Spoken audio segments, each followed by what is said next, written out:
Punjabi radio USA ਸੁਣ ਰਹੇ ਸਾਰੇ ਹੀ ਮਾਣਯੋਗ ਅਤੇ ਸਤਿਕਾਰਤ ਸਰੋਤਿਆਂ ਨੂੰ ਪੰਜਾਬੀ ਰੇਡੀਓ USA ਦੀ ਟੀਮ ਅਤੇ ਮੇਰੇ ਰਾਜਕਰਮੀਤ ਸਿੰਘ ਵੱਲੋਂ ਆਪ ਜੀ ਨੂੰ ਬਹੁਤ ਪਿਆਰ ਸਤਿਕਾਰ ਸਹਿਤ ਦੋਨੋਂ ਅੱਜ ਜੋੜ ਕੇ ਨਿੱਘੀ ਜਿਹੀ ਸਤਿ ਸ੍ਰੀ ਅਕਾਲ। ਸਭ ਨੂੰ ਜੀਆਂ ਨੂੰ ਆਖਦੇ ਹਾਂ। ਸੋਤੇ ਪ੍ਰੋਗਰਾਮ ਖਬਰ ਤੇ ਨਜ਼ਰ ਦੇ ਵਿੱਚ ਆਪ ਸਭ ਦਾ ਨਿੱਘਾ ਸਵਾਗਤ ਹੈ। ਅੱਜ 18 ਅਗਸਤ ਦਿਨ ਵੀਰਵਾਰ ਤੇ ਸਾਡੇ ਨਾਲ ਸਵੇਰ ਦੇ ਖਬਰ ਤੇ ਨਜ਼ਰ ਪ੍ਰੋਗਰਾਮ ਦੇ ਵਿੱਚ ਜੁੜ ਬੈਠੇ ਨੇ ਸਾਡੇ ਨਾਲ ਮਿੰਟੂ ਗੁਰੂਸਰੀਆ ਜੀ ਮਲੋਟ ਸਟੂਡੀਓਜ਼ ਤੋਂ। ਮਿੰਟੂ ਜੀ ਨਿੱਘੀ ਜੀ ਆਏ ਨੂੰ ਪਿਆਰ ਭਰੀ ਸਤਿ ਸ੍ਰੀ ਅਕਾਲ। ਸ਼ੁਕਰੀਆ ਜੀ, ਸਾਰਿਆਂ ਨੂੰ ਸਤਿ ਸ੍ਰੀ ਅਕਾਲ ਜੀ। ਸਾਡੇ ਅੱਜ ਦੇ ਪ੍ਰੋਗਰਾਮ ਖਬਰ ਤੇ ਨਜ਼ਰ ਉਸ ਨੂੰ ਸਪਾਂਸਰ ਕਰਦੇ ਨੇ ਖਾਲਸਾ ਇੰਸ਼ੋਰੈਂਸ ਏਜੰਸੀ ਵਾਲੇ, ਜਿਨ੍ਹਾਂ ਦੇ ਕੋਲੋਂ ਤੁਸੀਂ ਹਰ ਇੱਕ ਤਰੀਕੇ ਦੀ ਇੰਸ਼ੋਰੈਂਸ ਕਰਵਾ ਸਕਦੇ ਹੋ। ਇੰਸ਼ੋਰੈਂਸ ਬਾਰੇ ਪਤਾ ਕਰਨ ਲਈ ਤੁਸੀਂ ਜਿਹੜੇ ਜੀ ਕਾਲ ਕਰ ਸਕਦੇ ਹੋ ਸਟੂਡੀਓ ਦਾ, ਉਹਨਾਂ ਦਾ ਨੰਬਰ 408-272-2500 4082722500। ਇਸ ਦੇ ਨਾਲ ਸੁਰਜੀਤ ਸਿੰਘ ਅਤੇ ਮਹਿੰਦਰ ਕੌਰ ਗਰਾਇਆ ਸੈਨ ਹੋਜ਼ੇ ਤੋਂ, ਉਹਨਾਂ ਦਾ ਵੀ ਬਹੁਤ ਬਹੁਤ ਧੰਨਵਾਦ। ਜੇਕਰ ਤੁਸੀਂ ਜਾਂ ਕੋਈ ਹੋਰ ਕਾਰੋਬਾਰ ਇਸ ਪ੍ਰੋਗਰਾਮ ਨੂੰ ਸਪਾਂਸਰ ਕਰਨਾ ਚਾਹੁੰਦੇ ਹੋ, ਸੰਪਰਕ ਕਰ ਸਕਦੇ ਹੋ ਨੰਬਰ 408-722-7698 ਦੇ ਉੱਤੇ 4087227698 ਦੇ ਉੱਤੇ। ਗੱਲਬਾਤ ਦਾ ਸਿਲਸਿਲਾ ਮਿੰਟੂ ਜੀ ਆਪਾਂ ਸ਼ੁਰੂ ਕਰਦੇ ਹਾਂ। ਬਾਦਲਾਂ ਦੀ ਆਰਬਿਟ ਬੱਸ ਨੇ ਪਿਓ ਪੁੱਤ ਨਿਗਲੇ, ਲੋਕਾਂ ਨੇ ਬੱਸ ਫੂਕੀ। ਇੱਕ ਹੋਰ ਖੂਨੀ ਅਧਿਆਇ ਜੁੜ ਗਿਆ ਜੀ ਸੜਕਾਂ ਦੇ ਨਾਲ, ਜਿਹੜੀਆਂ ਇਹਨਾਂ ਬੱਸਾਂ ਵੱਲੋਂ ਘਟਨਾਵਾਂ ਅੰਜਾਮ ਦਿੱਤੀਆਂ ਗਈਆਂ। ਪਿਛਲੇ ਸਾਲ ਤੋਂ ਇਹ ਸਿਲਸਿਲਾ ਸ਼ੁਰੂ ਹੋਇਆ ਤੇ ਫਿਰ ਤੇ ਕਦੇ ਔਰਬਿਟ ਨੇ ਜਿਹੜਾ ਇਹ ਚੰਦ ਚਾੜ ਦਿੱਤਾ ਤੇ ਕਦੇ ਦੀਪ ਨੇ ਦੀਪ ਭਜਾ ਦਿੱਤਾ। ਇੱਦਾਂ ਲੱਗਦਾ ਸੀ ਇੱਕ ਸਮਾਂ ਜਦੋਂ ਦੋਵਾਂ ਵਿੱਚ ਕੋਈ ਸ਼ਰਤ ਲੱਗਦੀ ਸੀ ਕਿ ਦੋਵੇਂ ਜਿੱਦ ਕੇ ਬੰਦੇ ਮਾਰਨ ਡਈਆਂ। ਕਦੇ ਦੀਪ ਲਗਾਤਾਰ ਮਹੀਨੇ 'ਚ 3-4 ਫੜਕਾ ਦਿੰਦੀ ਹੈ ਤੇ ਕਦੇ ਇਹ ਵਾਰੀ ਸਿਰ ਲੱਗ ਪੈਂਦੇ ਆ। ਪਰ ਜੋ ਵੀ ਹੋਵੇ, ਅੱਜ ਦੀ ਘਟਨਾ ਹੈ ਜਿਹੜੀ ਉਹ ਬੜੀ ਗੰਭੀਰ ਸਥਿਤੀ ਧਾਰਨ ਕਰ ਗਈ। ਅਸਲ ਦੇ ਵਿੱਚ ਇਹ ਘਟਨਾ ਵਾਪਰੀ ਲੁਧਿਆਣੇ ਦੇ ਵਿੱਚ, ਜਿੱਥੇ ਬੱਦੋਵਾਲ ਛਾਉਣੀ ਹੈ ਆਰਮੀ ਜਿਹੜਾ ਕੈਂਪ ਆ, ਉੱਥੇ ਕੋਈ ਚੌਂਕ ਦੱਸਦੇ ਆ ਜਿੱਥੇ ਸੜਕ ਕ੍ਰੋਸ ਕਰਨ ਲੱਗੇ ਸਨ ਪੇ ਪਿੱਤਰ, ਤੇ ਉਹਨਾਂ ਦੇ ਮੋਟਰਸਾਈਕਲ ਨੂੰ ਇਸ ਬੱਸ ਨੇ ਦਰੜ ਦਿੱਤਾ ਜਿਹੜੀ ਲੁਧਿਆਣੇ ਤੋਂ ਬਠਿੰਡਾ ਆ ਰਹੀ ਸੀਗੀ। ਪਿਓ ਦਾ ਨਾਮ ਸ਼ਾਇਦ ਹਰਦੇਵ ਸਿੰਘ ਸੀ, 60 ਕੁ ਸਾਲ ਦਾ ਸੀ। ਪੁੱਤ ਦੀ ਉਮਰ ਹੈ ਜਿਹੜੀ 23 ਕੁ ਸਾਲ ਦਾ ਸੀ, ਉਹਦਾ ਨਾਂ ਹਰਮੀਤ ਸੀ, ਮੀਤਾ। ਇਹ ਦੋਵੇਂ ਥਾਂ ਹੀ ਮਰ ਗਏ ਸੀ। ਇੱਕ ਨੂੰ ਵੈਸੇ ਹਸਪਤਾਲ ਪਹੁੰਚਾਇਆ ਗਿਆ, ਪਰ ਦੋਵਾਂ ਚੋਂ ਕਿਸੇ ਨੂੰ ਵੀ ਬਚਾਇਆ ਨਹੀਂ ਜਾ ਸਕਿਆ। ਉਸ ਤੋਂ ਬਾਅਦ ਜੋ ਹੋਇਆ ਉਹ ਬੜਾ ਖਤਰਨਾਕ ਸੀਗਾ। ਬੱਸ ਦੇ ਵਿੱਚ ਬੈਠੀਆਂ ਸਵਾਰੀਆਂ ਵੀ ਲੋਕਾਂ ਦੇ ਨਾਲ ਰਲ ਗਈਆਂ, ਉਹ ਵੀ ਇੰਨਾ ਜ਼ਿਆਦਾ ਭੜਕ ਗਈਆਂ। ਫਿਰ ਸਾਰੇ ਲੋਕਾਂ ਨੇ ਉੱਥੇ ਇਕੱਠੇ ਹੋਏ, ਜਿੰਨੇ ਲੋਕ ਸੀਗੇ ਮੌਕੇ ਤੇ ਗੁੱਸਾਏ ਲੋਕ, ਉਹਨਾਂ ਨੇ ਇਸ ਬੱਸ ਨੂੰ ਫੂਕਤਿਆ। ਔਰ ਇਸ ਤੋਂ ਇਲਾਵਾ ਉੱਥੇ ਧਰਨਾ ਵੀ ਦਿੱਤਾ ਗਿਆ ਸੜਕ ਤੇ। ਦੇਰ ਸ਼ਾਮ ਤੱਕ ਉੱਥੇ ਇਹੋ ਜਿਹਾ ਮਾਹੌਲ ਬਣਿਆ ਹੋਇਆ ਸੀਗਾ, ਕਿਉਂਕਿ ਇਹ ਜਿਹੜੀਆਂ ਹਾਕਮਾਂ ਦੀਆਂ ਬੱਸਾਂ ਹੈ, ਇਹਨਾਂ ਦੇ ਖਿਲਾਫ ਲੋਕਾਂ ਦੇ ਵਿੱਚ ਪਹਿਲਾਂ ਤੋਂ ਹੀ ਬਹੁਤ ਜ਼ਿਆਦਾ ਗੁੱਸਾ ਹੈ। ਸੋ ਅੱਜ ਦੇਖੀਏ ਤਾਂ ਪਹਿਲਾ ਚਾਂਸ ਹੈ, ਕਿਉਂਕਿ ਅੱਗੇ ਜ਼ਿਆਦਾਤਰ ਮੌਕਿਆਂ ਤੇ ਜਿਹੜੇ ਪੁਲਿਸ ਵਾਲੇ ਆ ਉਹ ਆ ਕੇ ਬੱਸਾਂ ਇਹਨਾਂ ਦੀਆਂ ਆਪਣੇ ਕਬਜ਼ੇ 'ਚ ਲੈ ਲੈਂਦੇ ਆ, ਹਿਫਾਜ਼ਤ 'ਚ ਲੈ ਲੈਂਦੇ ਆ ਤੇ ਬਾ ਹਿਫਾਜ਼ਤ ਥਾਣੇ ਪਹੁੰਚਾ ਦਿੰਦੇ ਆ।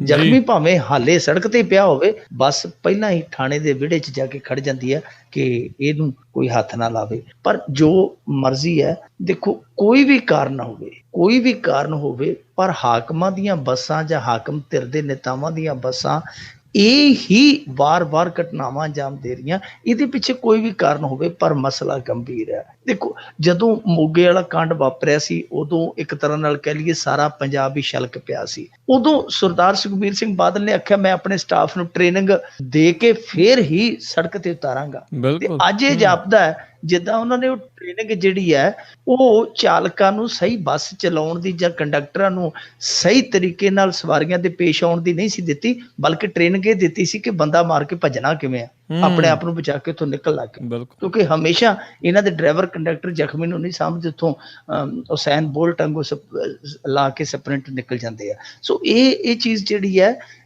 ਅਸੀਂ ਕਹਿ ਸਕਦੇ ਹਾਂ ਕਿ ਪਾਣੀ ਵਾਲੀਆਂ ਬੱਸਾਂ ਤੇ ਹਾਲੇ ਪਤਾ ਨਹੀਂ ਚੱਲਣੀਆਂ ਕਿ ਨਹੀਂ ਚੱਲਣੀਆਂ ਜਾਂ ਕਦੋਂ ਚੱਲਣੀਆਂ, ਪਰ ਲੋਕਾਂ ਦੀ ਰੱਤ 'ਚ ਜਿਹੜੀਆਂ ਇਹ ਬੱਸਾਂ ਚੱਲਦੀਆਂ ਪਈਆਂ, ਇਹਨਾਂ ਨੂੰ ਰੋਕਣ ਦੀ ਲੋੜ ਆ। ਕੋਈ ਵੀ ਕਾਰਨ ਹੈ, ਚਾਹੇ ਇਹ ਨਹੀਂ ਹੈ, ਇੱਕ ਪਾਸਾ ਨਹੀਂ ਹੈ ਤਸਵੀਰ ਦਾ ਕਿ ਡਰਾਈਵਰਾਂ ਦੇ ਵੱਸ ਕੁਛ ਨਹੀਂ ਹੈ। ਡਰਾਈਵਰਾਂ ਦੇ ਵੱਸ ਇਹ ਬਹੁਤ ਕੁਛ ਹੈ, ਪਰ ਉਹਨਾਂ ਦੇ ਕੋਲ ਜਿਹੜੇ ਟਾਈਮ ਟੇਬਲ ਵੀ ਇਹਨਾਂ ਨੇ ਖਿੱਚ ਕੇ ਉਹਨੂੰ ਬਹੁਤ ਜ਼ਿਆਦਾ ਸ਼ਰਿੰਕ ਕਰ ਦਿੱਤਾ, ਜਿਹੜਾ ਇੱਕ ਵਜ੍ਹਾ ਬਣਦਾ ਇਹਨਾਂ ਨੂੰ ਹੱਦੋਂ ਜ਼ਿਆਦਾ ਭਜਾਉਣ ਦਾ। ਤਾਂ ਕੋਈ ਵੀ ਕਾਰਨ ਹੈ, ਇਹਨਾਂ ਨੂੰ ਪਹਿਲਾਂ ਕਾਰਨ ਲੱਭਣਾ ਪਵੇਗਾ, ਕਿਉਂ ਹਾਦਸੇ ਹੋ ਰਹੇ ਆ, ਕਿਉਂ ਡਰਾਈਵਰ ਜਿਹੜੇ ਆ ਉਹ ਭਜਾਉਣ ਲਈ ਮਜਬੂਰ ਆ ਜਾਂ ਲਾਪਰਵਾਹੀ ਨੇ ਚਲਾਉਂਦੇ ਆ। ਕੋਈ ਨਾ ਕੋਈ ਜੋ ਵੀ ਕਾਰਨ ਹੈ ਉਹਨੂੰ ਲੱਭ ਕੇ ਦੂਰ ਕਰਨਾ ਪਵੇਗਾ। ਅੱਜ ਤੇ ਇੱਕ ਬੱਸ ਫੂਕੀ ਹੈ, ਕੱਲ ਨੂੰ ਜ਼ਿਆਦਾ ਵੀ ਨੁਕਸਾਨ ਹੋ ਸਕਦਾ ਹੈ। ਇਸ ਤੋਂ ਪਹਿਲਾਂ ਕਿ ਅਸੀਂ ਇਹਦੋਂ ਵੱਡਾ ਕੋਈ ਨੁਕਸਾਨ ਵੇਖੀਏ, ਚਾਹੇ ਉਹ ਜਾਨੀ ਨੁਕਸਾਨ ਹੈ, ਚਾਹੇ ਬੱਸਾਂ ਦੀ ਸੜ ਫੂਕ ਦਾ ਨੁਕਸਾਨ ਹੈ, ਇਹ ਰੁਕਣਾ ਚਾਹੀਦਾ ਹੈ। ਇਹ ਹਰ ਹਾਲ ਦੇ ਵਿੱਚ ਰੁਕਣਾ ਚਾਹੀਦਾ। ਜੀ ਜੀ ਜੀ। ਅਗਲੀ ਆਪਾਂ ਮਿੰਟੂ ਜੀ ਗੱਲ ਕਰਦੇ ਹਾਂ ਵੀ ਆਮ ਆਦਮੀ ਪਾਰਟੀ ਨੇ ਉਮੀਦਵਾਰਾਂ ਦੀ ਦੂਜੀ ਸੂਚੀ ਜਾਰੀ ਕੀਤੀ। ਸੂਚੀ ਤੇ ਜਾਰੀ ਕਰ ਦਿੱਤੀ, ਪਰ ਸੁੱਚਾ ਸਿੰਘ ਦਾ ਨਾਂ ਅੱਜ ਵੀ ਜਾਰੀ ਨਹੀਂ ਹੋਇਆ। ਸੂਚੀ ਅੱਜ 13 ਉਮੀਦਵਾਰਾਂ ਦੀ ਹੈ ਜਿਹੜੀ ਇਹਨਾਂ ਨੇ ਜਾਰੀ ਕੀਤੀ ਹੈ। ਉਹਦੇ 'ਚ ਮੈਂ ਤੁਹਾਨੂੰ ਦੱਸ ਦਿੰਦਾ ਜੀ, ਅਟਾਰੀ ਰਾਖਵੀਂ ਸੀਟ ਤੋਂ ਹੋਣਗੇ ਇਹਨਾਂ ਦੇ ਉਮੀਦਵਾਰ ਜਸਵਿੰਦਰ ਸਿੰਘ ਜਹਾਂਗੀਰ। ਲੁਧਿਆਣਾ ਈਸਟ ਤੋਂ ਇਹਨਾਂ ਦੇ ਉਮੀਦਵਾਰ ਹੋਣਗੇ ਦਲਜੀਤ ਸਿੰਘ ਗਰੇਵਾਲ ਜੀ। ਸਮਰਾਲਾ ਤੋਂ ਸਰਬੰਸ ਸਿੰਘ ਮਾਨਕੀ ਨੇ ਕੋਈ, ਉਹ ਹੋਣਗੇ ਇਹਨਾਂ ਦੇ ਉਮੀਦਵਾਰ।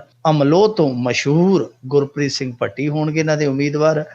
ਦਿੜਬਾ ਰਾਖਵੀਂ ਸੀਟ ਤੋਂ ਹੋਣਗੇ ਜੀ ਹਰਪਾਲ ਸਿੰਘ ਚੀਮਾ। ਸੁਨਾਮ ਤੋਂ ਮਸ਼ਹੂਰ ਅਮਨ ਅਰੋੜਾ ਜੀ ਹੋਣਗੇ ਇਹਨਾਂ ਦੇ ਉਮੀਦਵਾਰ। ਪਟਿਆਲਾ ਦਿਹਾਤ ਤੋਂ ਹੋਣਗੇ ਕਰਨਵੀਰ ਸਿੰਘ ਟਿਵਾਣਾ, ਪੁਰਾਣੇ ਨੇਤਾ ਨੇ ਇਹਨਾਂ ਦੇ।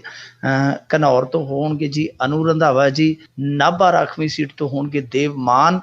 ਮਲੋਟ ਜਿਹੜਾ ਮੇਰਾ ਪੁਸ਼ਤੈਨੀ ਇਲਾਕਾ ਆ, ਮਲੋਟ ਤੋਂ ਜਿਹੜੀ ਰਾਖਵੀਂ ਸੀਟ ਹੈ ਉੱਥੋਂ ਹੋਣਗੇ ਜੀ ਪ੍ਰਿੰਸੀਪਲ ਬਲਦੇਵ ਸਿੰਘ ਆਜ਼ਾਦ ਹੋਰੀ। ਸ਼ਾਮ 84 ਇੱਥੋਂ ਹੋਣਗੇ ਜੀ, ਇਹ ਵੀ ਰਾਖਵੀਂ ਸੀਟ ਹੈ, ਇੱਥੋਂ ਹੋਣਗੇ ਡਾਕਟਰ ਰਵਜੋਤ ਸਿੰਘ ਜੀ। ਤਲਵੰਡੀ ਸਾਬੋ ਤੋਂ ਲੈ ਗਏ ਨੇ ਟਿਕਟ ਜੀ ਪ੍ਰੋਫੈਸਰ ਬਲਜਿੰਦਰ ਕੌਰ ਜੀ। ਔਰ ਜੈਤੋਂ ਜਿਹੜੀ ਰਾਖਵੀਂ ਸੀਟ ਆ, ਇੱਥੇ ਫਿਰ ਮਾਸਟਰ ਬਲਦੇਵ ਸਿੰਘ ਨਾਂ ਦੇ ਉਮੀਦਵਾਰ ਰਨ ਦੇ ਵਿੱਚ ਉਤਰਨਗੇ। ਦੇਖੋ ਜਿਹੜੀ ਸੂਚੀ ਜਾਰੀ ਹੋਈ ਹੈ ਉਹਦੇ ਤੇ ਜਿਹੜਾ ਇਹਨਾਂ ਦੇ ਆਪਦੇ ਵਲੰਟੀਅਰ ਨੇ ਸੋਸ਼ਲ ਮੀਡੀਆ ਤੇ, ਕਿਉਂਕਿ ਛਾਮੀ ਹੋਈ ਆ, ਹਾਲੇ ਕੋਈ ਬਹੁਤਾ ਇਹਦੇ ਤੇ ਕੋਈ ਪ੍ਰਤੀਕਰਮ ਜਿਹੜਾ ਸਿਆਸੀ ਉਹ ਨਹੀਂ ਵੇਖਣ ਨੂੰ ਮਿਲਿਆ। ਪਰ ਜਿਹੜੇ ਇਹਨਾਂ ਦੇ ਆਪਣੇ ਬੰਦੇ ਆ, ਵਲੰਟੀਅਰਸ ਕਹਿ ਲਈਏ, ਜਾਂ ਜਿਹੜੇ ਸੋਸ਼ਲ ਮੀਡੀਆ ਦਾ ਕੰਮ ਕਾਜ ਸੰਭਾਲਦੇ ਆ, ਉਹਨਾਂ ਨੇ ਵੀ 3-4 ਸੀਟਾਂ ਤੇ ਸਵਾਲ ਹੈ ਜਿਹੜੇ ਖੜੇ ਕਰ ਦਿੱਤੇ ਆ। ਇੱਕ ਤੇ ਸਭ ਤੋਂ ਵੱਡਾ ਸਵਾਲ ਖੜਾ ਕੀਤਾ ਗੁਰਪ੍ਰੀਤ ਸਿੰਘ ਭੱਟੀ ਤੇ, ਕਿਉਂਕਿ ਗੁਰਪ੍ਰੀਤ ਸਿੰਘ ਭੱਟੀ ਜਿਹੜਾ ਸੀ ਕਿਸੇ ਸਮੇਂ ਮਨਪ੍ਰੀਤ ਬਾਦਲ ਦਾ ਵੀ ਸੱਜਾ ਹੱਥ ਸੀਗਾ। ਜਦੋਂ ਆਇਆ ਸੀ ਉਦੋਂ ਵੀ ਬੜਾ ਵੱਡਾ ਵਿਰੋਧ ਕੀਤਾ ਸੀ ਇਹਨਾਂ ਦੇ ਵਲੰਟੀਅਰਸ ਨੇ, ਉਹਦੇ ਖਿਲਾਫ ਬੜੇ ਸਬੂਤ ਵੀ ਦਿੱਤੇ ਸਨ, ਬਹੁਤ ਕੁਝ ਲਿਖਿਆ ਗਿਆ ਸੀ ਉਹਦੇ ਬਾਰੇ ਕਿ ਇਹਨਾਂ ਨੇ ਜੋ ਆਪਣੇ ਇਲਾਕੇ 'ਚ ਕੀਤਾ ਹੈ। ਪਰ ਉਦੋਂ ਇਹ ਭਰੋਸਾ ਦਿਵਾਇਆ ਗਿਆ ਕਿ ਇਹਨਾਂ ਨੂੰ ਟਿਕਟ ਨਹੀਂ ਦਿੱਤੀ ਜਾਏਗੀ, ਪਰ ਅੱਜ ਟਿਕਟ ਦੇ ਦਿੱਤੀ ਗਈ ਹੈ ਤਾਂ ਉਹਦੇ ਤੇ ਵੀ ਮੱਚੇ ਫਿਰਦੇ ਆ। ਇੱਕ ਹੋਰ ਜਿਹੜੇ ਸੱਜਣ NRI ਨੇ ਵਿੱਚ ਸੂਚੀ ਦੇ, ਉਹ ਵੀ ਦੱਸਦੇ ਕਿ ਪੈਰਾਸ਼ੂਟੀ ਹੈ, ਉਹਨਾਂ ਨੂੰ ਵੀ ਫਾਇਦਾ ਭਗਵੰਤ ਮਾਨ ਦੇ ਨੇੜਲੇ ਹੋਣ ਦਾ ਦਿੱਤਾ ਗਿਆ। ਸੋ 3-4 ਸੀਟਾਂ ਤੇ ਕਿੰਤੂ ਪਰੰਤੂ ਤੇ ਹੋਇਆ। ਹੁਣੇ ਜਿਵੇਂ ਇਹ ਸੂਚੀ ਜਾਰੀ ਹੋਈ ਹੈ, ਅਮਨ ਅਰੋੜਾ ਤੇ ਵੀ ਸਵਾਲ ਉੱਠ ਰਹੇ ਆ। ਉਹ ਦੇਖੋ ਇਹਨਾਂ ਨੇ ਇੱਕ ਨਾਅਰਾ ਦਿੱਤਾ ਸੀਗਾ ਕਿ ਸਾਡੀ ਪਾਰਟੀ ਦੇ ਵਿੱਚ ਕੋਈ ਵੀ ਸੇਵਾ ਕਰਨ ਆ ਸਕਦਾ, ਪਰ ਹੁਣ ਇਹ ਜਿਹੜਾ ਨਾਅਰਾ ਆ ਉਹ ਸਾਰਥਕ ਨਹੀਂ ਰਹਿ ਗਿਆ ਜਾਪਦਾ। ਦੇਖੋ ਤੁਸੀਂ ਕਦੇ ਕਹਿ ਦਿੰਦੇ ਹੋ ਕਿ ਸਿੱਧੂ ਨੂੰ ਅਸੀਂ 1 ਸੀਟ ਦਿਆਂਗੇ, ਫਲਾਣਾ ਕਰਾਂਗੇ, ਉਹ ਕਰਾਂਗੇ, ਉਹ ਕਰਾਂਗੇ, ਉਹ ਵੀ ਤੇ ਸ਼ਰਤ ਹੈ ਨਾ, ਉਹ ਵੀ ਤੇ ਸ਼ਰਤ ਕੰਡੀਸ਼ਨਲੀ ਉਹ ਆ ਰਿਹਾ ਨਾ। ਦੂਜੇ ਪਾਸੇ ਜਿਵੇਂ ਹੁਣ ਕੋਈ ਰਹਿ ਹੀ ਨਹੀਂ ਗਿਆ, ਮੋਹਨ ਸਿੰਘ ਫਲੀਆਂ ਵਾਲਾ ਕੁਝ ਹਫ਼ਤੇ ਪਹਿਲਾਂ ਆਇਆ, ਉਹ ਟਿਕਟ ਲੈ ਗਿਆ। ਸੱਜਣ ਸਿੰਘ ਚੀਮਾ ਕੁਝ ਹਫ਼ਤੇ ਪਹਿਲਾਂ ਆਇਆ, ਉਹ ਟਿਕਟ ਲੈ ਗਿਆ। ਅਮਨ ਅਰੋੜਾ ਕਾਂਗਰਸ 'ਚੋਂ ਆਇਆ ਕੁਝ ਹਫ਼ਤੇ ਕੁਝ ਮਹੀਨੇ ਪਹਿਲਾਂ, ਉਹ ਟਿਕਟ ਲੈ ਗਿਆ।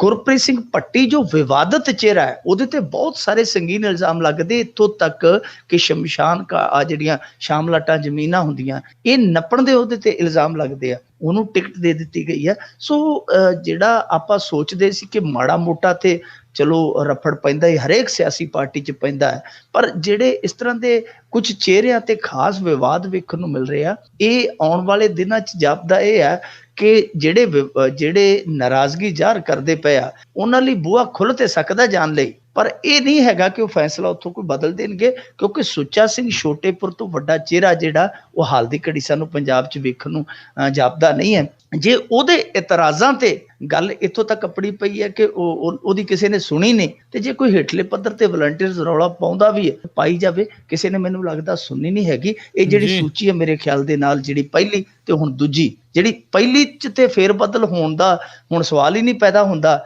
ਜਿਹੜੀ ਦੂਜੀ ਜਾਰੀ ਹੋ ਗਈ ਹੈ ਫੇਰ ਬਦਲ ਇਹਦੇ 'ਚ ਵੀ ਨਹੀਂ ਹੋਣਾ, ਕਿਉਂਕਿ ਉੱਤੋਂ ਜਿਹੜੀਆਂ ਸਾਰੀਆਂ ਤਾਰਾਂ ਖੜਕਦੀਆਂ ਪਈਆਂ ਹਾਲ ਦੀ ਘੜੀ ਇਹ ਦੇਖ ਸਕਦੇ ਆ ਕਿ ਕੁਝ ਸੀਟਾਂ ਤੇ ਕਿੰਤੂ ਪਰੰਤੂ ਹੈਗੇ ਨੇ। ਪਰ ਕਿਉਂਕਿ ਮੈਂ ਉਦੋਂ ਵੀ ਕਿਹਾ ਸੀਗਾ ਕਿ ਜਿਹਨੂੰ ਆਪਣੇ ਦਾਦੇ ਪੜਦਾਦਿਆਂ ਦਾ ਨਹੀਂ ਪਤਾ ਉਹ ਚੋਣ ਲੜ ਲਵੇ, ਸਾਰਾ ਕੁਝ ਅਗਲੇ ਸਾਹਮਣੇ ਰੱਖ ਦਿੰਦੇ ਆ। ਹੁਣ ਸਵੇਰ ਨੂੰ ਦੂਜਿਆਂ ਬਾਰੇ ਵੀ ਕੁਝ ਨਾ ਕੁਝ ਸੁਣਨ ਨੂੰ ਮਿਲ ਜਾਏਗਾ, ਪਰ ਹਾਲ ਦੀ ਘੜੀ ਇਹ ਕਹਿ ਸਕਦੇ ਆ ਕਿ ਬੈਲੈਂਸ ਤੇ ਬਣਾਇਆ ਹੈ। ਇਸ ਸੂਚੀ ਦੇ ਵਿੱਚ ਬੈਲੈਂਸ ਤੇ ਕਿਤੇ ਨਾ ਕਿਤੇ ਬਣਿਆ, ਕਿਉਂਕਿ ਬਲਦੇਵ ਸਿੰਘ ਆਜ਼ਾਦ ਹੋਰੀ ਨੇ ਜਿਹੜੇ ਜਾਂ ਹੋਰ ਮਾਸਟਰ ਬਲਦੇਵ ਸਿੰਘ ਹੋਰੀ, ਇਹੋ ਜਿਹੇ ਅਦਬੀ ਲੋਕ ਵੀ ਵਿੱਚ ਹੈ ਨਾ, ਬੁੱਧੀਜੀਵੀ ਹੈ। ਬੈਲੈਂਸ ਤੇ ਬਣਾਉਣ ਦੀ ਕੋਸ਼ਿਸ਼ ਕੀਤੀ ਗਈ ਹੈ, ਪਰ ਕੁਝ ਚਿਹਰੇ ਆ ਜਿਹੜੇ ਉਹ ਵਿਵਾਦਤ ਰਹੇ ਨੇ ਤੇ ਰਹਿਣਗੇ, ਸ਼ਾਇਦ ਉਹਨਾਂ ਤੇ ਪਵਾੜੇ ਅੱਗੇ ਪੈਣਗੇ। ਜੀ ਜੀ ਜੀ ਬਿਲਕੁਲ। ਤੇ ਅੱਗੇ ਵਧਦੇ ਆਪਾਂ ਮਿੰਟੂ ਜੀ, ਵੀ ਆਖਰ ਚੁੱਕੀ ਮੋਦੀ ਸਰਕਾਰ, ਚੰਡੀਗੜ੍ਹ ਦਾ ਪ੍ਰਸ਼ਾਸਕ ਪੰਜਾਬ ਦਾ ਰਾਜਪਾਲ ਹੀ ਬਣਿਆ। ਇਹਨਾਂ ਨੇ ਵੈਸੇ ਜੋ ਕੀਤਾ ਹੈ ਨਾ ਉਹਦੇ ਪਿਛੋਕੜ 'ਚ ਜਾਣ ਦੀ ਲੋੜ ਆ। ਸਾਨੂੰ ਇਹ ਨਹੀਂ ਸੋਚਣਾ ਚਾਹੀਦਾ ਕਿ ਰਾਜਪਾਲ ਸਾਡਾ ਫਿਰ ਤੋਂ ਉੱਥੇ ਪ੍ਰਸ਼ਾਸਕ ਲੱਗ ਗਿਆ। ਇਹ ਵੇਖਣਾ ਪਵੇਗਾ ਕਿ ਇਹ ਸਭ ਕੁਝ ਹੋਇਆ ਕੀ ਜੀ। ਅਸਲ ਦੇ ਵਿੱਚ ਰਾਜੀਵ ਲੰਗੋਵਾਲ ਸਮਝੌਤਾ ਤੁਹਾਨੂੰ ਸਾਰਿਆਂ ਨੂੰ ਪਤਾ ਹੀ ਹੈ, ਤੇ ਉਹਦੇ ਵਿੱਚ ਇਹ ਫੈਸਲਾ ਹੋਇਆ ਸੀਗਾ ਕਿ ਜਿਹੜਾ ਪੰਜਾਬ ਦਾ ਰਾਜਪਾਲ ਹੈ ਉਹੀ ਚੰਡੀਗੜ੍ਹ ਦਾ ਪ੍ਰਸ਼ਾਸਕ ਹੋਏਗਾ, ਕਿਉਂਕਿ ਉਦੋਂ ਇਹ ਤੈਅ ਹੋਇਆ ਸੀ ਕਿ ਚੰਡੀਗੜ੍ਹ ਪੰਜਾਬ ਨੂੰ ਦੇ ਦਿੱਤਾ ਜਾਣਾ। ਚਲੋ ਜਿੰਨਾ ਚਿਰ ਹੈਗਾ ਤੇ ਉਹਨਾਂ ਚਿਰ ਉੱਥੋਂ ਦਾ ਕੰਮਕਾਰ ਹੈ ਜਿਹੜਾ ਤੁਹਾਡੇ ਪੰਜਾਬ ਵਾਲਾ ਉਹ ਸੰਭਾਲਿਆ ਕਰੇਗਾ। ਪਰ ਬਾਅਦ ਦੇ ਵਿੱਚ ਤੁਹਾਨੂੰ ਪਤਾ ਹੈ ਕਿ ਜਿਵੇਂ ਉਹ ਗੁਰਦਾਸ ਮਾਨ ਦਾ ਗਾਣਾ ਆ ਕਿ ਤੇਰਾ ਲਾਰਾ ਵੇ ਸ਼ਰਾਬੀਆਂ ਦੇ ਗੱਪ ਵਰਗਾ, ਰਾਜੀਵ ਗਾਂਧੀ ਦਾ ਸੀਗਾ ਜਿਹੜਾ ਸ਼ਰਾਬੀਆਂ ਦੇ ਗੱਪ ਵਰਗਾ ਹੀ ਨਿਕਲਿਆ। ਬਾਅਦ ਦੇ ਵਿੱਚ ਤੁਹਾਨੂੰ ਪਤਾ ਹੀ ਹੈ ਕੀ ਹੋਇਆ। ਫਿਰ ਜਦੋਂ ਕੇਂਦਰ 'ਚ ਸਰਕਾਰ ਬਣੀ ਹੈ ਭਾਰਤੀ ਜਨਤਾ ਪਾਰਟੀ ਦੀ, ਹੁਣ ਚੀਜ਼ਾਂ ਜਿਹੜੀਆਂ ਨਾ ਕੜੀਆਂ ਜੋੜਨ ਦੀ ਥੋੜ੍ਹੀ ਜਿਹੀ ਕੋਸ਼ਿਸ਼ ਕਰਨੀ ਚਾਹੀਦੀ ਹੈ। ਪਹਿਲਾਂ ਚੰਡੀਗੜ੍ਹ ਦਾ ਰਫੜ ਪਿਆ ਜਦੋਂ ਆਪਣੇ ਮੋਹਾਲੀ ਬਣਿਆ ਏਅਰਪੋਰਟ, ਉਹਦਾ ਨਾਂ ਜਿਹੜਾ ਰੱਖਣਾ ਸੀਗਾ ਉਹ ਇੱਕ ਇਹਨਾਂ ਨੇ ਸੰਘੀ ਜਿਹੜਾ ਇਹਨਾਂ ਦਾ ਨੇਤਾ ਸੀ ਉਹਦੇ ਨਾਮ ਤੇ ਰੱਖਣ ਦੀ ਕੋਸ਼ਿਸ਼ ਕੀਤੀ ਹਰਿਆਣੇ ਵਾਲਿਆਂ ਨੇ, ਔਰ ਉਹ ਕੇਂਦਰ ਕੋਲ ਤਜਵੀਜ਼ ਵੀ ਚਲੇਗੀ, ਉਹਦਾ ਰੌਲਾ ਪੈ ਗਿਆ। ਉਸ ਤੋਂ ਬਾਅਦ ਕੀ ਹੈ ਕਿ ਕੁਝ ਦਿਨ ਪਹਿਲਾਂ ਹਰਿਆਣਾ ਫਿਰ ਇੱਕ ਚਾਲ ਚੱਲਦਾ ਹੈ, ਉਹ ਕਹਿੰਦਾ ਕਿ ਚੰਡੀਗੜ੍ਹ ਦੇ ਵਿੱਚ ਸਾਨੂੰ ਅੱਡ ਹਾਈ ਕੋਰਟ ਚਾਹੀਦੀ ਹੈ। ਹਾਲਾਂਕਿ ਸਾਡੇ ਇੱਥੇ ਮੀਡੀਆ 'ਚ ਉਹਦੀ ਕੋਈ ਖਾਸ ਚਰਚਾ ਨਹੀਂ ਹੋਈ, ਪਰ ਇਹਨਾਂ ਨੇ ਜ਼ੋਰਦਾਰ ਵਿਰੋਧ ਜਤਾਇਆ ਇਸ ਚੀਜ਼ ਦਾ ਕਿ ਹਾਈ ਕੋਰਟ ਸਾਡਾ ਵੱਖਰਾ ਨਹੀਂ ਹੋਣਾ ਚਾਹੀਦਾ, ਇਹਨਾਂ ਦੀ ਪਛਾਣ ਵੱਖਰੀ ਨਹੀਂ ਹੋਣੀ ਚਾਹੀਦੀ। ਜੇ ਹਾਲ ਦੀ ਘੜੀ ਅਸੀਂ ਸਾਂਝੇ ਆ ਚੰਡੀਗੜ੍ਹ 'ਚ ਤੇ ਫਿਰ ਸਾਂਝ ਤਾਂ ਹੀ ਰਹਿਣੀ ਚਾਹੀਦੀ ਹੈ। ਉਹਦਾ ਵਿਰੋਧ ਵੀ ਟਲ ਗਿਆ ਤੇ ਕੁਛ ਦਿਨ ਬਾਅਦ ਚੁੱਪ ਚਪੀਤੇ ਪ੍ਰਸ਼ਾਸਕ ਲਾਇਆ ਗਿਆ। ਹੁਣ ਦੇਖੋ ਚੀਜ਼ ਸਮਝਣ ਵਾਲੀ ਕੀ ਹੈ ਕਿ ਮੰਨ ਲਓ ਜੇ ਪ੍ਰਸ਼ਾਸਕ ਲਾਇਆ, ਕੋਈ ਬਿਊਰੋਕਰੇਟ ਲਾਇਆ ਹੁੰਦਾ ਤੇ ਆਪਾਂ ਵੀ ਸਮਝ ਲੈਂਦੇ ਕਿ ਚਲੋ ਠੀਕ ਆ, ਚੰਡੀਗੜ੍ਹ ਨੂੰ ਇੱਕ ਕੁਸ਼ਲ ਪ੍ਰਸ਼ਾਸਕ ਦੀ ਲੋੜ ਹੋ ਸਕਦੀ ਕਿਉਂਕਿ ਰਾਜਪਾਲ ਨੇ ਆਪਣਾ ਸੂਬਾ ਵੀ ਸੰਭਾਲਣਾ। ਪਰ ਲਾਇਆ ਕਿਹਨੂੰ ਗਿਆ ਹੈ? ਲਾਇਆ ਉਸ ਬੰਦੇ ਨੂੰ ਗਿਆ ਜਿਹੜਾ ਸਾਬਕਾ ਅਧਿਕਾਰੀ ਹੈ ਤੇ ਇਸ ਸਮੇਂ ਕੇਰਲਾ ਦੇ ਵਿੱਚ ਭਾਰਤੀ ਜਨਤਾ ਪਾਰਟੀ ਦੀ ਮੂਹਰਲੀ ਕਤਾਰ ਦਾ ਲੀਡਰ ਹੈ ਜੀ, ਉਹਨੂੰ ਲਾਇਆ ਗਿਆ। ਮੌਕੇ ਦਾ ਕੋਈ ਅਫਸਰ ਨਹੀਂ ਲਾਇਆ ਗਿਆ, ਜਿਹੜਾ ਸਾਬਕਾ ਅਧਿਕਾਰੀ ਤੇ ਹੁਣ ਵਫਾਦਾਰ ਹੈ ਭਾਰਤੀ ਜਨਤਾ ਪਾਰਟੀ ਦਾ, ਉਹਨੂੰ ਲਾਇਆ ਜਾਂਦਾ। ਪਰ ਫਿਰ ਵੀ ਇੱਥੇ ਸਿਫਤ ਕਰਨੀ ਬਣਦੀ ਹੈ ਪ੍ਰਕਾਸ਼ ਸਿੰਘ ਬਾਦਲ ਦੀ, ਜੋ ਇਹਨੇ ਸਟੈਂਡ ਲਿਆ। ਦੱਸਦੇ ਤਾਂ ਇਹ ਹੈ ਕਿ ਇਹਨੇ ਕੱਲ ਸਾਫ਼ ਹੀ ਕਹਿ ਦਿੱਤਾ ਕਿ ਭਾਈ ਜਾਂ ਤੇ ਤੁਸੀਂ ਆਪਦਾ ਫੈਸਲਾ ਬਦਲ ਦਿਓ ਕੁਝ ਮਿੰਟਾਂ ਦੇ ਅੰਦਰ ਅੰਦਰ, ਜਾਂ ਮੇਰੀ ਨੂੰਹ ਬੀਬਾ ਹਰਸਿਮਰਤ ਕੌਰ ਬਾਦਲ ਨੂੰ ਇੱਥੇ ਭੇਜ ਦਿਓ, ਅਸੀਂ ਕੇਂਦਰ 'ਚ ਨਹੀਂ ਰਹਾਂਗੇ। ਤੋ ਉੱਥੋਂ ਫਿਰ ਇਹ ਫੈਸਲਾ ਜਿਹੜਾ ਬਦਲਿਆ ਗਿਆ। ਹਾਲ ਦੀ ਘੜੀ ਤੇ ਇੱਕ ਵਾਰੀ ਟਲ ਗਿਆ, ਪਰ ਜੋ ਇਹ ਕੀਤਾ ਗਿਆ ਇਹ ਅਣਜਾਣੇ 'ਚ ਕੀਤਾ ਗਿਆ, ਜਾਪਦਾ ਨਹੀਂ ਕਿ ਚਲੋ ਜੀ ਚਲਾਵਾ ਜਿਹਾ ਫੈਸਲਾ ਸੀ। ਜਿਸ ਤਰੀਕੇ ਦੇ ਨਾਲ ਭਾਰਤੀ ਜਨਤਾ ਪਾਰਟੀ ਦਾ ਜਿਹੜਾ ਸਾਬਕਾ IAS ਹੈ ਉਹਨੂੰ ਇੱਥੇ ਪ੍ਰਸ਼ਾਸਕ ਲਾਉਣ ਦੀ ਕੋਸ਼ਿਸ਼ ਕੀਤੀ ਗਈ, ਇਹ ਤੋਂ ਸਾਫ਼ ਹੁੰਦਾ ਕਿ ਦਿੱਲੀ ਦੇ ਵਿੱਚੋਂ ਪੰਜਾਬ ਦਾ ਜਿਹੜਾ ਪਤਾ ਕੱਟਣ ਦੀ ਤਿਆਰੀ ਹੋਣ ਡਈ ਹੈ। ਇਹ ਇੱਕ ਸਾਨੂੰ ਸਮਝਣ ਦੀ ਜ਼ਰੂਰਤ ਹੈ, ਔਰ ਪ੍ਰਕਾਸ਼ ਸਿੰਘ ਬਾਦਲ ਨੂੰ ਵੀ ਹੁਣ ਘੱਟੋ ਘੱਟ ਸ਼ੀਸ਼ਾ ਵੇਖ ਲੈਣਾ ਚਾਹੀਦਾ ਹੈ ਕਿ ਲੱਲੇ ਭੱਬਿਆਂ ਨਾਲ ਗੱਲ ਨਹੀਂ ਬਣਨੀ, ਇਹਨਾਂ ਨੂੰ ਥੋੜਾ ਜਿਹਾ ਕਰੜਾ ਹੋਣਾ ਹੀ ਪਏਗਾ। ਨਹੀਂ ਤੇ ਫਿਰ ਜਿਹੜੀ ਕਹਿ ਸਕਦੇ, ਅੱਗੇ ਕਹਿੰਦੇ ਹੁੰਦੇ ਸਾਂ ਕਿ ਦਿੱਲੀ ਦੂਰ ਨਹੀਂ ਹੈ, ਜਾਂ ਕਹਿੰਦੇ ਹੁੰਦੇ ਸਾਂ ਦਿੱਲੀ ਅਜੇ ਬੜੀ ਦੂਰ ਹੈ, ਤੇ ਫਿਰ ਅਸੀਂ ਕੀ ਕਰਾਂਗੇ, ਸਾਡੇ ਲਈ ਤੇ ਚੰਡੀਗੜ੍ਹ ਵੀ ਬਹੁਤ ਦੂਰ ਹੈ। ਬਿਲਕੁਲ ਬਿਲਕੁਲ ਸਹੀ ਗੱਲ ਜੀ ਜੀ ਜੀ। ਅੱਗੇ ਜਿਹੜਾ ਜੇ ਆਪਾਂ ਵਧਦੇ ਹਾਂ, ਤਗਮਾ ਗਰਲ ਸਾਕਸ਼ੀ ਮਲਿਕ ਦੀ ਰਾਤੋਂ ਰਾਤ ਬਦਲ ਗਈ ਹੁਣ ਤਕਦੀਰ। ਬਿਲਕੁਲ ਜੀ, ਜਦੋਂ ਅੱਜ ਦਾ ਸੂਰਜ ਉਦੈ ਹੋਇਆ ਭਾਰਤ ਦੇ ਵਿੱਚ, ਇਸ ਕੁੜੀ ਨੂੰ ਕੋਈ ਨਹੀਂ ਸੀ ਜਾਣਦਾ। ਬਿਲਕੁਲ। ਪਰ ਜਿਵੇਂ ਹੀ ਇਸ ਮੁਲਕ ਨੇ ਅੱਖਾਂ ਖੋਲੀਆਂ, ਸਾਖੀ ਹੋ ਗਈ। ਉਹਦਾ ਕਾਰਨ ਇਹ ਸੀਗਾ ਕਿ ਅੱਜ ਇੱਕ ਰੱਖੜੀ ਦਾ ਦਿਨ ਸੀ। ਤੁਹਾਨੂੰ ਪਤਾ ਰੱਖੜੀ ਦੇ ਦਿਨ ਦੀ ਇਸ ਭਾਰਤੀ ਸੱਭਿਆਚਾਰ ਦੇ ਵਿੱਚ ਬੜੀ ਵੱਡੀ ਮਹੱਤਤਾ ਹੈ। ਤਾਂ ਉਸ ਮੌਕੇ ਤੇ ਅੱਜ ਜਿਵੇਂ ਹੀ ਲੋਕਾਂ ਨੇ ਤੜਕੇ ਵਾਲੀਆਂ ਖਬਰਾਂ ਸੁਣੀਆਂ ਚਾਹ ਦੇ ਨਾਲ, ਤੇ ਲੋਕਾਂ ਦੀ ਖੁਸ਼ੀ ਹੈ ਜਿਹੜੀ ਉਹ ਦੂਣ ਸਵਾਈ ਹੋ ਗਈ ਇਸ ਦਿਹਾੜੇ ਤੇ, ਕਿਉਂਕਿ ਇਸ ਕੁੜੀ ਨੇ ਭਾਰਤ ਲਈ ਮੈਡਲ ਟੈਲੀ ਦੇ ਵਿੱਚ ਖਾਤਾ ਖੋਲ੍ਹਿਆ, ਜਿਹੜਾ ਬੜੀ ਮੁਸ਼ਕਿਲ ਖਾਤਾ ਖੁੱਲ੍ਹਾ। 1.25 ਅਰਬ ਸਾਡੀ ਜਿਹੜੀ ਆਬਾਦੀ ਹੈ, ਤੇ ਇੱਕ ਤਗਮਾ ਸਾਨੂੰ ਮਿਲਿਆ, ਉਹ ਵੀ 13ਵੇਂ ਦਿਨ ਜਾ ਕੇ ਮਿਲਿਆ, ਤੇ ਉਹ ਵੀ ਦਵਾਇਆ ਕਿੰਨੇ ਆ, ਮਰਦ ਪ੍ਰਧਾਨ ਮੁਲਕ ਦੀ ਇੱਕ ਬੱਚੀ ਨੇ। ਸੋ ਇਹ ਖੁਸ਼ੀ ਤਾਂ ਕਰਕੇ ਜ਼ਿਆਦਾ ਹੋਈ, ਇਸ ਕਰਕੇ ਵੀ ਖੁਸ਼ੀ ਜ਼ਿਆਦਾ ਹੋਈ ਕਿਉਂਕਿ ਉਹ ਲੜਕੀ ਬੇਹੱਦ ਸਧਾਰਨ ਪਰਿਵਾਰ ਦੀ ਹੈ।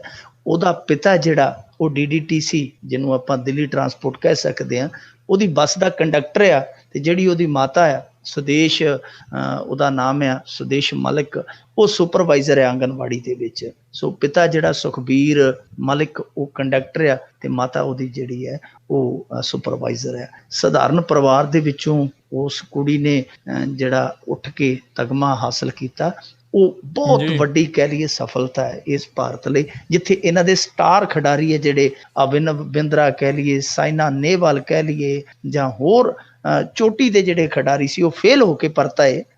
ਇਹ ਨਹੀਂ ਹੈ ਕਿ ਉਹਨਾਂ ਨੇ ਕੋਸ਼ਿਸ਼ ਨਹੀਂ ਕੀਤੀ ਹੋਏਗੀ, ਪਰ ਸਾਰੇ ਜਿਹੜੇ ਸਟਾਰ ਖਿਡਾਰੀ ਜਿਨ੍ਹਾਂ ਤੋਂ ਉਮੀਦ ਸੀ, ਉਹਨਾਂ ਦੀ ਉਮੀਦ ਟੁੱਟਣ ਤੋਂ ਬਾਅਦ ਜਿਸ ਤਰ੍ਹਾਂ ਇਸ ਬੱਚੀ ਨੇ ਕ੍ਰਿਸ਼ਮਾ ਕੀਤਾ, ਇਹ ਵਾਕਿਆ ਹੀ ਬਹੁਤ ਵੱਡੀ ਅਚੀਵਮੈਂਟ ਹੈ। ਪੂਰੇ ਮੁਲਕ ਲਈ ਕਹਿ ਸਕਦੇ ਹਾਂ ਕਿ ਇੱਕੋ ਇੱਕ ਹਾਲ ਦੀ ਘੜੀ ਅਚੀਵਮੈਂਟ ਆ। ਤੇ ਅੱਜ ਜਿਵੇਂ ਹੀ ਇਹਨੇ ਤਗਮਾ ਜਿੱਤਿਆ, ਖਬਰ ਆਈ, ਹਰਿਆਣਾ ਸਰਕਾਰ ਨੇ ਇਹਦੇ ਲਈ 2.5 ਕਰੋੜ ਰੁਪਈਆ ਐਲਾਨ ਦਿੱਤਾ। ਨਾਲ ਹੀ ਜਿਹੜੀ ਰੇਲਵੇ, ਜਿੱਥੇ ਇਹ ਕੱਲ੍ਹ ਤੱਕ ਮਾਮੂਲੀ ਕਲਰਕ ਸੀ ਇਹ ਸਾਕਸ਼ੀ ਮਲਿਕ, ਉਹਨੂੰ ਨਾਲ ਦੀ ਨਾਲ ਚੁੱਕ ਕੇ ਇਹਨਾਂ ਨੇ ਮੈਨੇਜਰ ਬਣਾ ਦਿੱਤਾ। ਯਾਨੀ ਜਿਹੜੀਆਂ ਉਹਦੀਆਂ ਰੇਖਾ ਸੀਗੀਆਂ ਉਹਦੇ 'ਚ ਮੇਖਾਂ ਵੱਜ ਗਈਆਂ, ਉਹਦੀ ਸਫਲਤਾ ਨੇ ਉਹਨੂੰ ਅਸਮਾਨ ਤੇ ਪਹੁੰਚਾ ਦਿੱਤਾ। ਪਰ ਇਹ ਚੀਜ਼ ਸਾਨੂੰ ਵੇਖਣੀ ਹੋਏਗੀ ਕਿ ਜਦੋਂ ਇਹ ਕੁੜੀਆਂ ਜਾਂਦੀਆਂ ਨੇ ਉਦੋਂ ਕਿੰਨਾ ਹਾਲਾਂ ਦੇ ਵਿੱਚ ਜਾਂਦੀਆਂ।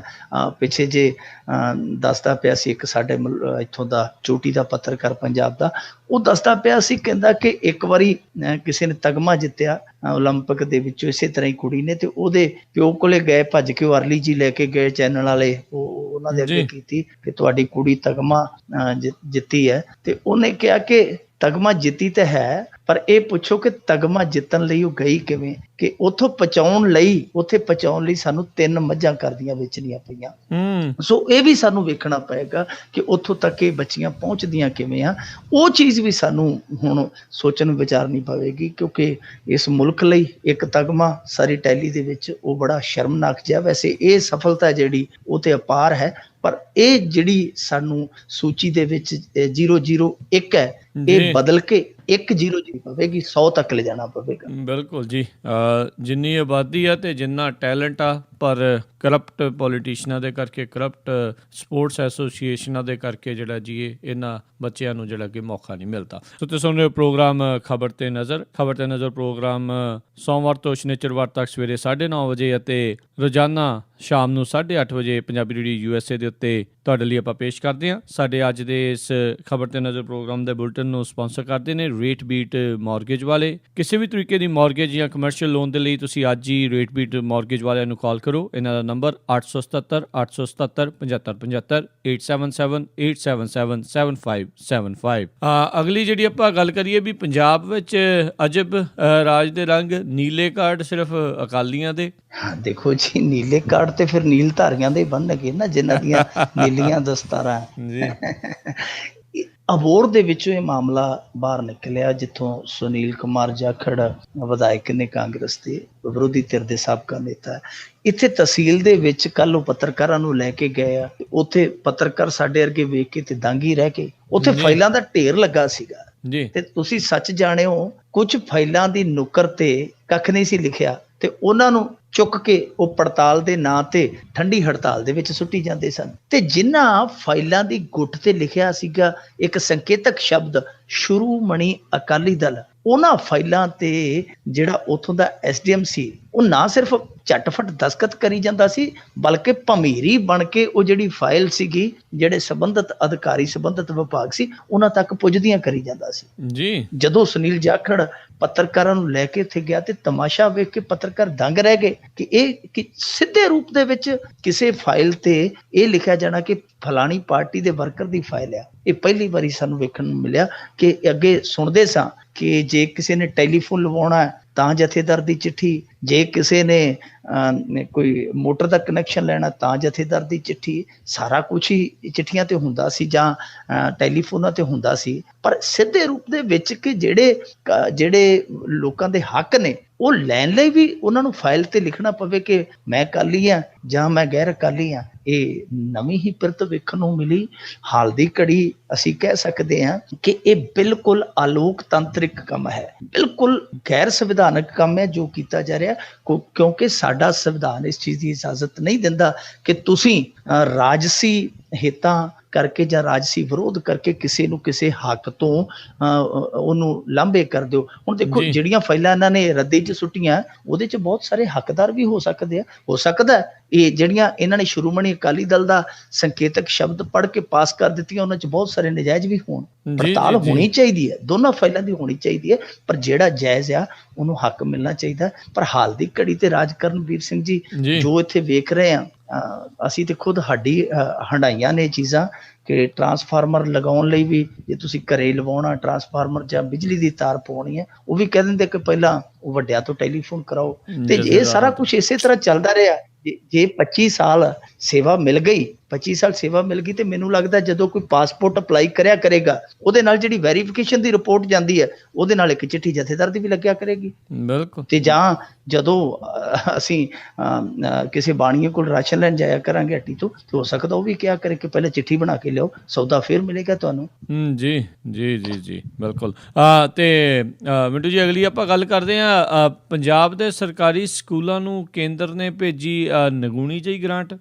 ਦੇਖੋ ਸਾਡੇ ਸਕੂਲਾਂ ਦਾ ਹਾਲ ਜਿਹੜਾ ਹੈ ਉਹ ਸਾਰਿਆਂ ਦੇ ਸਾਹਮਣੇ, ਉਹ ਕਿਸੇ ਤੋਂ ਲੁਕਿਆ ਨਹੀਂ, ਕਿਸੇ ਤੋਂ ਛਿਪਿਆ ਨਹੀਂ। ਤੇ ਨਾਲ ਹੀ ਇੱਕ ਤੱਥ ਹੈ ਜਿਹੜਾ ਉਹ ਵੀ ਬਿਲਕੁਲ ਸਪਸ਼ਟ ਆ ਕਿ ਇਹ ਸਾਡੀ ਸਰਕਾਰ ਨਹੀਂ ਕਰ ਸਕਦੀ, ਸਾਡੀ ਸਰਕਾਰ ਦੇ ਵੱਸ ਹੀ ਨਹੀਂ ਕਿ ਉਹ ਇਸ ਤਰ੍ਹਾਂ ਦੇ ਜਿਹੜੇ ਬੁਨਿਆਦੀ ਢਾਂਚੇ ਆ ਜਿੱਦਾਂ ਸਿਹਤ ਹੈ ਜਾਂ ਸਿੱਖਿਆ ਹੈ ਇਹਨੂੰ ਸੰਵਾਰ ਲਵੇ। ਨਾ ਤੇ ਉਹਦੇ ਕੋਲ ਇੰਨੀ ਇੱਛਾ ਸ਼ਕਤੀ ਹੈ, ਨਾ ਉਹਦੇ ਕੋਲ ਇੰਨੀ ਊਰਜਾ, ਤੇ ਨਾ ਹੀ ਉਹਦੇ ਕੋਲ ਇੰਨੀ ਆਰਥਿਕ ਸਮਰੱਥਾ ਹੈ। ਇਹ ਕੰਮ ਹੈ ਕੇਂਦਰ ਦਾ। ਪਰ ਜਿਸ ਤਰ੍ਹਾਂ ਕੇਂਦਰ ਕਰ ਰਹੀ ਹੈ, ਜਿਵੇਂ ਆਪਾਂ ਪਿੱਛੇ ਵੇਖ ਆਏ ਹਾਂ, ਜਿਸ ਤਰ੍ਹਾਂ ਦਾ ਕੇਂਦਰ ਵਤੀਰਾ ਕਰਦੀ ਪਈ ਆ, ਉਹ ਤੋਂ ਲੱਗਦਾ ਇਹ ਹੈ ਕਿ ਜਿਵੇਂ 2-2.5 ਸਾਲ ਆਸ ਦੇ ਵਿੱਚ ਲੰਘ ਗਏ ਆ ਮੋਦੀ ਸਰਕਾਰ ਦੇ, ਮੇਰੇ ਖਿਆਲ ਦੇ ਨਾਲ ਜਿਹੜੇ 2-2.5 ਸਾਲ ਹੈ ਉਹ ਨਿਰਾਸ਼ ਦੇ ਵਿੱਚ ਲੰਘ ਜਾਣਗੇ। ਕੰਮ ਇਸ ਤਰ੍ਹਾਂ ਹੀ ਚੱਲਣਾ ਹੈ।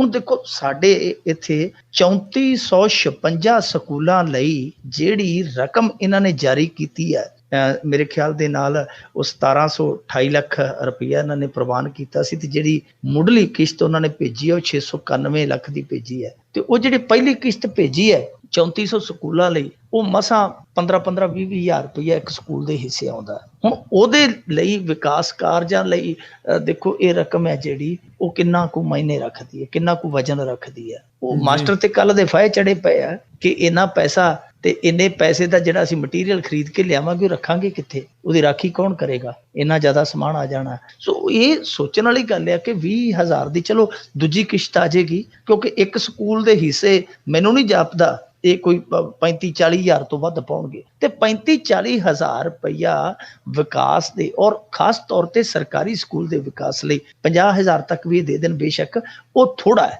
ਬਹੁਤ ਥੋੜਾ ਹੈ, ਕਿਉਂਕਿ ਹਾਈ ਤੇ ਸੈਕੰਡਰੀ ਸਕੂਲ ਰੱਖੇ ਨੇ ਇਸ ਸ਼੍ਰੇਣੀ ਦੇ ਵਿੱਚ। ਇਹਨਾਂ ਨੇ ਇਹ ਗੱਲ ਨੋਟ ਕਰਨ ਵਾਲੀ ਹੈ ਕਿ ਜਿਹੜੇ 3456 ਸਕੂਲ ਆ ਇਹ ਹਾਈ ਤੇ ਸੈਕੰਡਰੀ, ਸੀਨੀਅਰ ਸੈਕੰਡਰੀ ਜਿਹਨੂੰ ਕਹਿ ਦਿੰਦੇ ਆ, ਤਾਂ ਉਹਨਾਂ ਸਕੂਲਾਂ ਲਈ ਤੇ ਬਹੁਤ ਸਾਰਾ ਪੈਸਾ ਚਾਹੀਦਾ, ਬਹੁਤ ਸਾਰੇ ਫੰਡ ਚਾਹੀਦੇ ਆ, ਕਿਉਂਕਿ ਉਹਨਾਂ ਨੇ ਬਹੁਤ ਸਾਰੀਆਂ ਵਿਵਸਥਾਵਾਂ ਜਿਹੜੀਆਂ ਉਹ ਠੀਕ ਕਰਨੀਆਂ, ਜਿੱਦਾਂ ਬਿਲਡਿੰਗ ਤੋਂ ਲੈ ਕੇ ਕਈ ਸਕੂਲਾਂ 'ਚ ਟੀਚਰ ਥੋੜ੍ਹੇ ਆ, ਉਹ RG ਟੀਚਰਾਂ ਦਾ ਪ੍ਰਬੰਧ ਕਰਦੇ ਆ, ਖੇਡਾਂ ਦਾ ਪ੍ਰਬੰਧ ਕਰਦੇ, ਬਹੁਤ ਸਾਰੀਆਂ ਜ਼ਿੰਮੇਵਾਰੀਆਂ ਹੁੰਦੀਆਂ ਉਹਨਾਂ ਦੇ ਪੱਲੇ। ਤੇ ਜੇ ਉਹ ਕਹਿ ਦਈਏ ਕਿ ਆਪਾਂ 40-50 ਹਜ਼ਾਰ ਨਾਲ ਇਹ ਐਤਕੀ ਦਾ ਸਾਰਾ ਸਾਲ ਲੰਘਾਉਣਾ, ਇਹ ਬਿਲਕੁਲ ਧੱਕਾ ਹੈ, ਕਿਉਂਕਿ ਵਿੱਚੋਂ ਜਿਹੜੇ ਇੱਥੋਂ ਦੇ ਸਾਡੇ ਲੋਕਲ ਜਿਹੜੇ ਪਤਵੰਤੇ ਨੇ ਕੋਈ ਅੱਧਾ ਪਚੱਧਾ ਤੇ ਉਹਨਾਂ ਨੇ ਵੀ ਸ਼ੱਕ ਛਕਾ ਜਾਣਾ ਤੇ ਸਕੂਲਾਂ ਦੇ ਪੱਲੇ ਤੇ ਗਾ ਕੁਛ ਵੀ ਨਹੀਂ ਜਾਣਾ। ਸੋ ਇਹ ਬਿਲਕੁਲ ਕਹਿ ਸਕਦੇ ਕਿ ਨਖੇਦੀ ਵਾਲੀ ਗੱਲ ਆ ਔਰ ਨਖਿੱਧ ਕੰਮ ਆ ਜੋ ਇਹ ਕਰਦੇ ਪਏ ਆ। ਇਸ ਤਰ੍ਹਾਂ ਨਹੀਂ ਕਰਨਾ ਚਾਹੀਦਾ। ਪਹਿਲੀ ਗੱਲ ਤੇ ਕਿਸ਼ਤਾਂ ਦੇ ਵਿੱਚ ਇਹ ਗ੍ਰਾਂਟ ਜਾਰੀ ਨਹੀਂ ਕਰਨੀ ਚਾਹੀਦੀ। ਇਹ ਯਕਮੁਸ਼ਤ ਇਹਨਾਂ ਨੂੰ ਦੇਣਾ ਚਾਹੀਦਾ ਪੈਸਾ, ਔਰ ਇੰਨਾ ਕੁ ਪੈਸਾ ਨਹੀਂ ਦੇਣਾ ਚਾਹੀਦਾ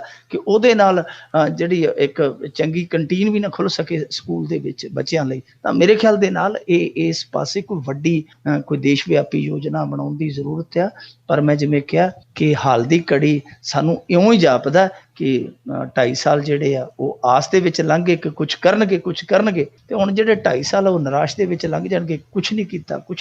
ਜੀ ਤੇ ਮਿੰਟੂ ਜੀ ਅਗਲੀ ਗੱਲ ਕਰਦੇ ਹਾਂ। ਕਰਨਾਟਕਾ ਦੀ ਸਰਕਾਰ ਕਹਿੰਦੇ ਕਸੂਤੀ ਫਸੀ ਹੋਈ ਹੈ ਐਮਨੈਸਟੀ ਦੇ ਉੱਤੇ, ਕਿਤੇ ਦੇਸ਼ ਧਰੋਹ ਦੇ ਕੇਸ 'ਚ। ਇਹਨਾਂ ਨੇ ਫਸਣਾ ਹੀ ਸੀਗਾ ਜੀ। ਆਪਾਂ ਉਸ ਦਿਨ ਗੱਲ ਕੀਤੀ ਸੀ ਜਿਸ ਦਿਨ ਐਮਨੈਸਟੀ ਤੇ ਇਹਨਾਂ ਨੇ ਕੇਸ ਦਰਜ ਕੀਤਾ। ਹਾਲਾਂਕਿ ਜਿੰਨੀ ਚਰਚਾ ਹੋਣੀ ਚਾਹੀਦੀ ਸੀ ਉਨੀ ਹੋਈ ਨਹੀਂ ਇਸ ਕਾਂਡ ਦੀ, ਕਿਉਂਕਿ ਇਹ ਸਿੱਧੇ ਤੌਰ ਤੇ ਜੋ ਮਨੁੱਖੀ ਅਧਿਕਾਰਾਂ ਲਈ ਲੜਦੇ ਸੰਗਠਨ ਉਹਨਾਂ ਤੇ ਨੱਥ ਪਾਉਣ ਦੀ ਕੋਸ਼ਿਸ਼ ਸੀ। ਅਸਲ ਦੇ ਵਿੱਚ ਕੀ ਹੋਇਆ ਕਿ ਜਿਹੜਾ ਕੇਸ ਦਰਜ ਕਿਉਂ ਹੋਇਆ ਉਹਦਾ ਕਾਰਨ ਸਾਰਿਆਂ ਨੂੰ ਪਤਾ ਹੀ ਹੋਣਾ। ਜੇ ਨਹੀਂ ਤੇ ਮੈਂ ਦੱਸ ਦੇਵਾਂ ਇੱਕ ਵਾਰੀ ਫਿਰ ਕਿ ਇਹ ਐਮਨੈਸਟੀ ਵਾਲੇ ਆ ਜਿਹੜੇ ਪੂਰੇ ਵਿਸ਼ਵ ਦੇ ਵਿੱਚ, ਪੂਰੇ ਆਲਮ ਦੇ ਵਿੱਚ ਇਹ ਲੜਾਈ ਲੜਦੇ ਮਨੁੱਖੀ ਅਧਿਕਾਰਾਂ ਲਈ।